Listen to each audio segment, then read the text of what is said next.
Mga kababayan, nauunawaan ko ang galit at pagkadismaya ninyo.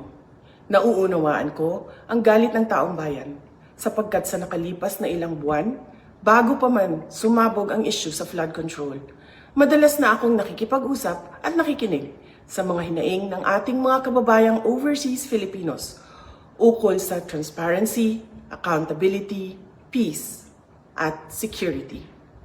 Nauunawaan ko ang galit ng taong bayan dahil nasaksihan ko mismo kung paano minanipula ng House of Representatives ang budget ng Department of Education.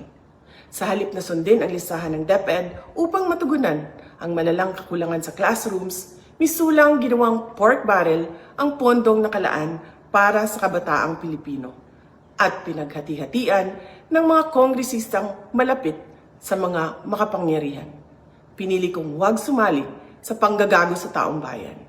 Sa aking pagbitiw bilang kalihim ng DepEd, ininda ko ang kaliwat kanan na atake kasama na ang impeachment para lamang mapagtakpan nila ang katiwalian sa 2025 budget. The President now faces a profound crisis of confidence, especially in the way these corruption investigations are being handled, which appear to lack both direction and resolve. We also seek clear answers on how a budget that deprived Filipinos of billions and billions of pesos was approved under his watch.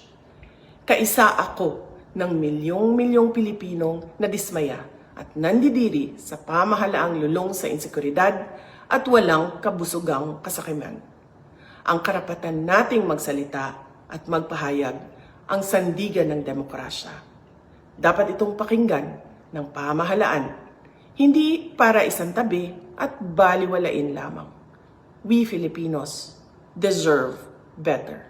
Shukran.